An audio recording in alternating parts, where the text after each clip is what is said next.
السلام عليكم ورحمة الله تعالى وبركاته، متابعينا الكرام، متابعي قناة عالم الأسعار. يا رب تكونوا بخير وبصحة جيدة. ما تنسوش تشتركوا في القناة وتفعلوا زر الجرس. نشرة أخبار المساء اليوم الأحد 27/12/2020. رشح وصداع، الصحة تكشف أعراض الموجة الثانية لكورونا. كشفت وزارة الصحة والسكان عن أبرز أعراض الإصابة بفيروس كورونا المستجد بالتزامن مع زيادة الإصابات بالموجة الثانية للجائحة. وقالت الوزارة في منشور توعوي اليوم الأحد إن الأعراض تشمل الرشح، الكحة، فقدان حستي الشم والتذوق، الشعور بألم في الجسم، إسهال أو قيء، ارتفاع درجة الحرارة، ضيق في التنفس، صداع. كانت وزارة الصحة أعلنت تسجيل 1189 حالة إيجابية جديدة بفيروس كورونا و43 حالة وفاة. ونتابع مباشر حفل جلوب سوكر، وصول محمود الخطيب. زوار يلا كورة الأعزاء، تابعوا معنا تغطية مباشرة لحفل توزيع جوائز جلوب سكور للأفضل في عام 2020 في مدينة دبي الإماراتي، بحضور كوكبة من كبار مسؤولي ونجوم كرة القدم في العالم. ووصل محمود الخطيب رئيس مجلس إدارة النادي الأهلي إلى الحفل بعد لتلبية دعوة جلوب سكور وحضور الاحتفالية التي تقيمها المؤسسة. ومن المقرر أن يتسلم الخطيب جائزة نادي القرن العشرين والأكثر تتويجا بالألقاب في أفريقيا والشرق الأوسط. وانطلق الحفل بمؤتمر دبي الرياضي الدولي في تمام لحظة وصول محمود الخطيب رئيس نادي الأهلي المصري لحضور حفل جوائز جلوب السكر. قناة أبو ظبي الرياضية 4:15 مساء بتوقيت مصر، بكلمة السويسري جياني أنفانتينيو رئيس الاتحاد الدولي لكرة القدم. ويشارك في المؤتمر نجم حراسة المرمى الإسباني الشهير إيكر كاسياس، القائد السابق لفريق ريال مدريد ومنتخب أسبانيا. ووصل البرتغالي كريستيانو رونالدو نجم يوفنتوس الإيطالي إلى الحفل، حيث ينافس اللاعب على حصد جائزتي لاعب القرن وأفضل لاعبي العالم لعام 2020. وسيكون رونالدو نجم فريق يوفنتوس أبرز المتحدثين في المؤتمر الدولي للرياضة في دبي، إلى جانب إيكار كاسياس وروبرت مهاجم بايرن ميونج المتوج بلقب دوري أبطال أوروبا. ونتابع الداخلية الليبية. وزير الداخلية المفوض عقد اجتماعا أمنيا مع الوفد المصري في طرابلس. بحث وزير الداخلية المفوض السيد فتحي باشاغة مع الوفد المصري الذي يزور العاصمة طرابلس اليوم الأحد التحديات الأمنية المشتركة وسبل تعزيز التعاون الأمني بين البلدين الشقيقين، حسب ما أفاد البيان الصادر عن الوزارة. وكما تم خلال الاجتماع الذي عقد صباح اليوم الأحد بحضور رئيس جهاز المخابرات السيد عماد الطرابلسي مناقشة سبل دعم اتفاق وقف إطلاق النار، ومناقشة مخرجات لجنة 5+5 من أجل تأييد المجهودات الأممية بشأن الحوار السياسي والخروج من الأزمة الراهنة بالطرق السياسية والسلمية. والجدير بالذكر بأنه هذا الاجتماع يأتي من ضمن السياسات الأمنية لوزارة الداخلية التي تهدف إلى توطيد علاقات التعاون مع الدول الشقيقة والصديقة، وأهمية العمل المشترك بين القاهرة وطرابلس. ونتابع حكم قضائي بإيداع طفل المرور دار رعاية وحبس 2 من أصدقائه. قضت محكمة الطفل المنعقدة بالأميرية اليوم الأحد بإيداع طفل المرور إحدى دور الرعاية ومعاقبة 2 من أصدقائه بالحبس لمدة عام وغرامة 10,000 لكل منهما. صدر القرار برئاسة المستشار إسلام نجيب وعضوية المستشارين كيرلس عاطف وإسلام أيمن. ووجهت النيابة إلى المتهمين اتهامات بإحرازهم جوهر الحشيش المخدر بقصد التعاطي وإهانتهم أحد رجال الضبط والتنمر والإساءة إليه والتعدي على مبادئ وقيم أسرته بالمجتمع المصري، وإنشائهم وإدارتهم واستخدامهم حسابات خاصة على الشبكة المعلوماتية بهدف ارتكاب وتسهيل ارتكاب تلك الجرائم وقيادة المتهم الأول.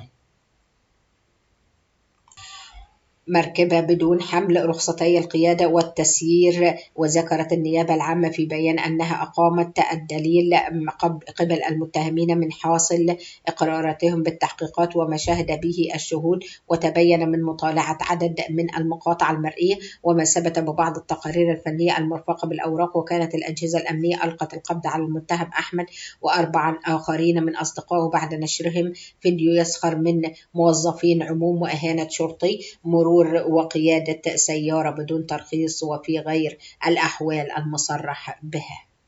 ونتابع: مصر للطيران تسير 46 رحلة دولية تقل 4379 راكبا غدا. قالت مصادر بشركة مصر للطيران اليوم الأحد إن الشركة ستسير غدا رحلاتها إلى 46 وجهة دولية تنقل على متنها نحو 4379 راكبا، وذلك بعد قرار عودة حركة الطيران بالمطارات المصرية مع الالتزام بتطبيق الإجراءات الاحترازية المشددة سواء داخل المطار أو على متن الطائرة أو على متن الطائرات للوقاية من انتشار فيروس كورونا والحفاظ على صحة وسلامة المسافرين. وأضافت المصادر أن الشركة سوف تسير رحلاتها غدا بمعدل رحلة واحدة إلى كل من بيروت، جوبا، بغداد، أكرا، أبو ظبي، لندن،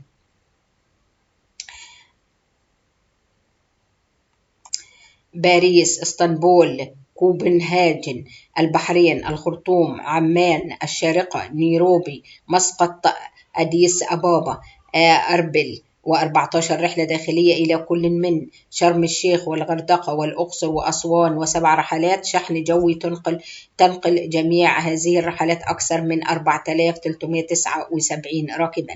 ومن جانبها تتخذ سلطات مطار مصر الدولي جميع الإجراءات الاحترازية المتبعة لمواجهة تفشي فيروس كورونا، وتم الالتزام بتطبيق كل الإجراءات الاحترازية والوقائية وفقا لتعليمات منظمة الصحة العالمية ووزارة الصحة لضمان سلامة المسافرين والوافدين من خلال تخفيف التكدس خصوصا في أماكن الكاونترات والجوازات وأماكن التفتيش الأولي لدخول الركاب والمصاعد الكهربائية داخل المطار. ونتابع: مرتضى منصور: أنا أفضل رئيس نادي واتعزلت من غير سند قانوني. قال المستشار مرتضى منصور الصادر ضد قرار بعزله إن قرار اللجنة الأولمبية الصادر بوقفه عن ممارسة أي نشاط رياضي لمدة 4 سنوات والدعوة لعقد جمعية عمومية لانتخاب رئيس جديد للنادي صدر بدون سند قانوني. أضاف منصور عقب جلسة طعنه على قرارات اللجنة الأولمبية أنه تم اختياره كأفضل رئيس نادي في مصر خلال عام 2020 ومع ذلك تم عزله. أنا أفضل رئيس نادي واعتزلت.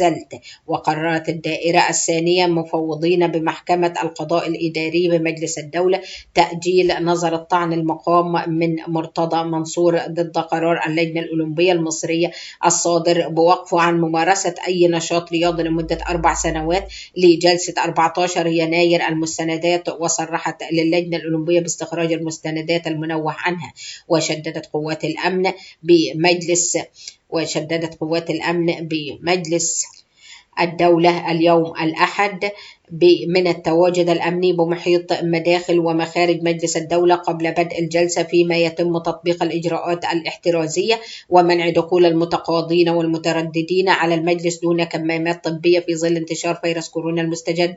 واختصمت الدعوة التي حملت رقم 2015 لسنة 75 قضائية وزير الشباب والرياضة والمدير التنفيذي لوزارة الشباب والرياضة وهشام حطب رئيس اللجنة الأولمبية المصرية. واستند الدعوة مرتضى منصور إلى الحكم الصادر في إبريل 2019 في الدعويين رقم 1716 و 4323 ببطلان وإلغاء جميع قرارات اللجنة الأولمبية المصرية بشأن إيقاف رئيس مجلس إدارة منصور لمدة 2 عام. وأكدت الدعوة أن المحكمة سبق لها التأكيد على أن اللجنة الأولمبية لا ولاية لها في إصدار قرارات تتضمن توقيع عقوبات على رؤساء الأندية الرياضية.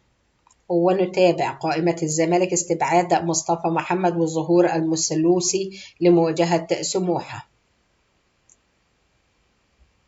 أعلن جيمي جيمي باتشيكو المدير الفني للزمالك عن قائمة الفريق لمواجهة سموحة ضمن الجولة الثالثة في دوري والمصري الذي يقام على استاد برج العرب غدا الاثنين. وتشهد القائمة استبعاد مصطفى محمد نظرا لعدم تواجده في التدريبات الجماعية حتى يوم أمس السبت، كما يستمر غياب محمود علاء وطارق حامد نظرا لإصابتهما بفيروس كورونا. ويتواجد في القائمة البيضاء التونسي الدولي حمزة المسلوسي المنضم للفريق في الصيف الماضي. وجاءت قائمة اللاعبين كالتالي: حراسة المرمى محمد أبو جبل ومحمد عواد. خط الدفاع محمد عبد الغني، محمود حمدي الونش، أحمد فتوح، حازم إمام، حمزة المسلوسي، حسام عبد المجيد، أحمد عيد. خط الوسط فرجاني ساسي، يوسف إبراهيم أوباما، محمد أشرف روقة، إسلام جابر، أمام عاشور، أحمد سيد زيزو، محمد